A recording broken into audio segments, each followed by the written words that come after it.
Again. Had somebody ask me, where's Carla? My wife, she's actually over in Youth and Family Ministry. She's reading a story to the children today. We try to get over there, each of us, at least once a year.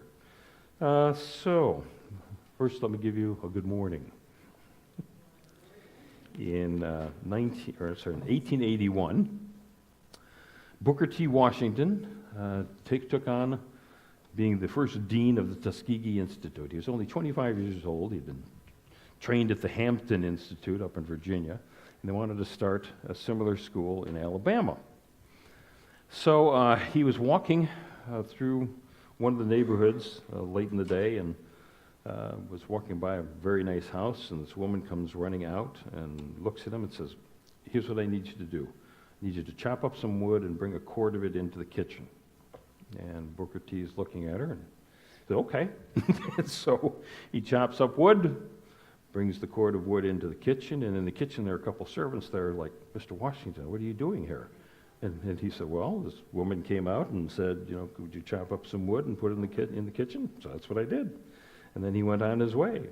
And later the servants are telling the lady of the house who this man is. And so the next morning, Booker T. Washington goes to the institute, and waiting there is the lady of the house. And she apologizes, saying, I didn't know. I just kind of came out. I needed it done, and I thought you were one of the hired hands. And he said, "Well, it's quite all right, madam. I like to work, and I like to do favors for my friends." And she smiled, and they sat down and had a nice conversation about what the Tuskegee Institute was all about, and that they were there to teach people, to teach others how to do agriculture in an effective way, but also teach people trades, that they could do. So she ended up becoming a big benefactor to the Tuskegee Institute, but then she also was a fundraiser. She went out there and told other people about the vision of the school. But it was interesting, here again, this particular week we're going to be looking at the book, The Four Agreements. We're going to have, I forgot to put the picture of Booker T up there, didn't I? Sorry about that, The Four Agreements. But, she came out, she made an assumption. Booker T didn't take it personally. So this book is available in the bookstore. It's a nice short book, and I know someone was just showing me, the follow-up that Don Miguel Riaz did. So you go and put the Four Agreements up there, Duncan. So, number one, be impeccable with your word. Number two, never take anything personally. Number three, don't make assumptions. And number four, do the best you can. Now, we European Americans found out much too late that the Native Americans had a lot they could teach us. I mean, here they had learned a theology and a spiritual system that really works for the land that we live in now, across America. And of course, the same thing was going on down in Mexico, with the Spaniards. So Don Miguel Riaz, the man who wrote this book, comes out of that tradition of the native Mexicans, the Toltecs. And he came from a long line of shamans and wrote this book about just simple ways of making sure that you're putting your spirituality first and live a joy-filled, prosperous life. So last week I focused on the first two, so if you want to go in depth on that, you can always jump onto our webpage, unitytampa.org. Down at the bottom of the page are our previous Sunday lessons. But I'll review the first two very quickly. Be impeccable with your word. Understanding, one, there's the old tradition of when you give someone your word, you follow through on it, but also the spoken word that Unity talks about, that we have that power center. By speaking aloud, we send out a vibration that actually changes the molecules around us. We can actually create in the world. And of course, speaking also affects the molecules in our own bodies. He has a wonderful quote. The author writes, "The word is not just a sound or a written symbol, it's a force. It is the power you have to express and communicate, to think and thereby to create the events in your life. You can speak. The word is the most powerful tool you have as a human. It is the tool of magic. But like a sword with two edges, your word can either create the most beautiful dreams or your word can destroy everything around you." Number two, never take anything personally. That's our default mode, of course, as we go through the world. and things happen, we usually filter it through the idea of, how it's affecting me at this moment, or how it's going to affect me for this day. But truth is, if we're all kind of filtering the world that way, then you don't have to worry that people aren't thinking that much about you, so to speak.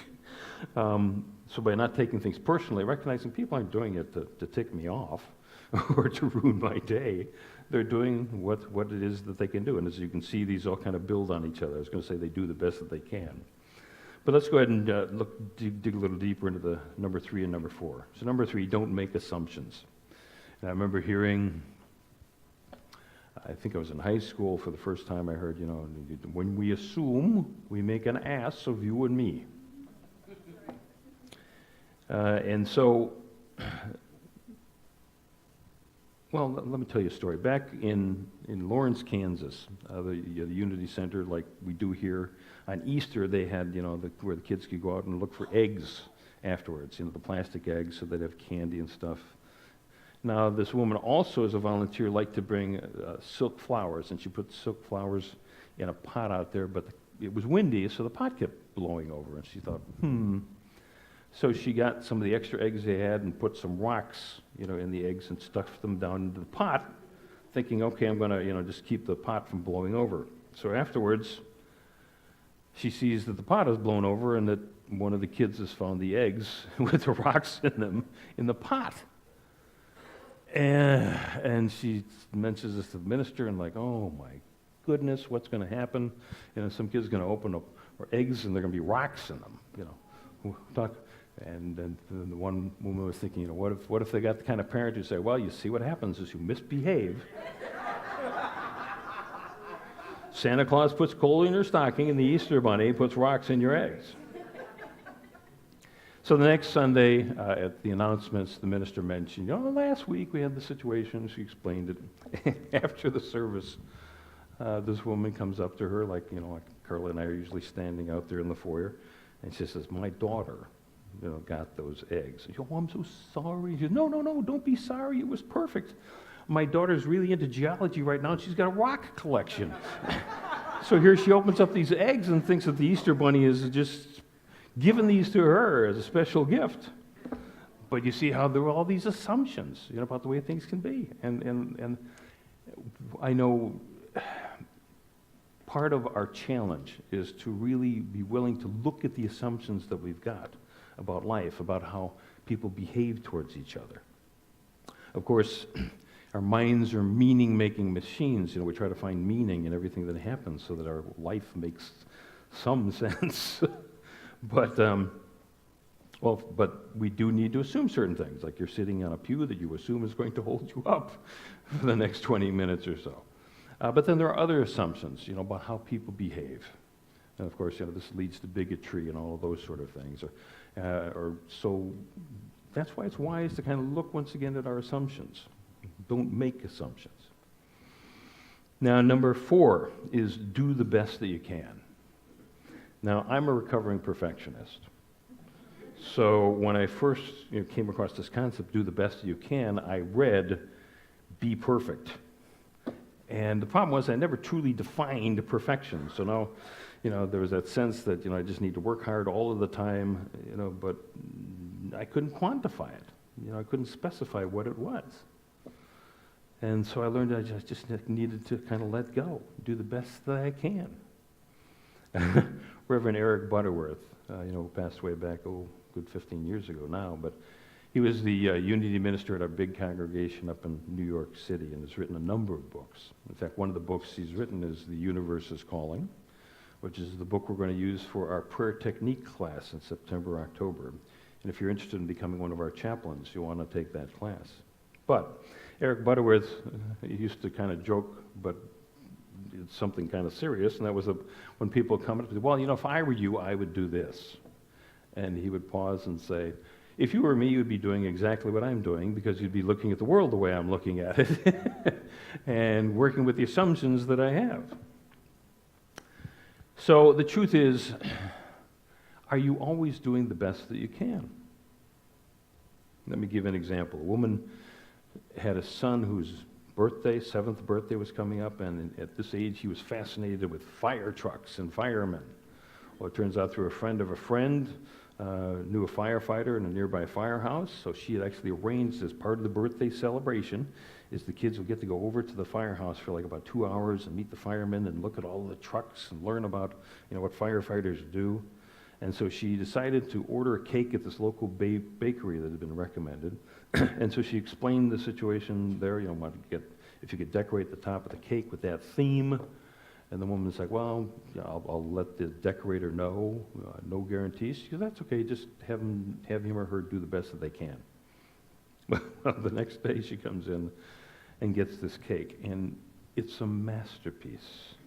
A detailed firehouse, a fire truck out in front of it, two firefighters there, one sitting in the truck, one waving off of the back of the truck. There's hoses, both coiled and uncoiled, a Dalmatian, fire hydrant, all this stuff on this cake. And the woman's like, my God, this is beautiful. My goodness. How much does this cost? She goes, well, it's just the standard rate she'd quoted her the day before. Well, give my compliments, to the baker who worked on this. It says, well, full disclosure, it was very low workload last night, so the baker had 4 hours to work on this cake.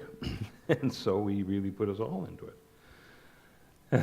And the truth is that a lot of times we're the best that we can do on any given day and any given moment will sometimes depend upon what else is going on, right?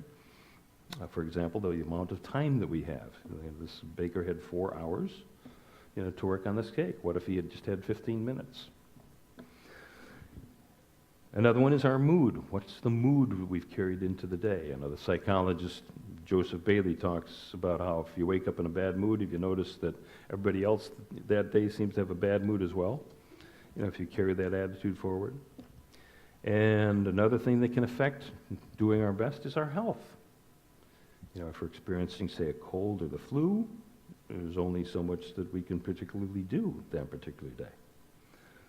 And then there's the situation where new information suddenly comes to us, and it alters our plans, or it alters this, what our plans would be to do the best that we can do on that given day. One Saturday morning, a ham radio operator was scanning across the dial, and he came across a voice that was apparently talking to some other person or group of people. And the man was saying, 20 years ago, I was 55, and someone was talking about being willing to do the best that I can do for that particular day. And he said, well, it was a Saturday. He said, so I calculated how many Saturdays I had lived, and I calculated 2,860.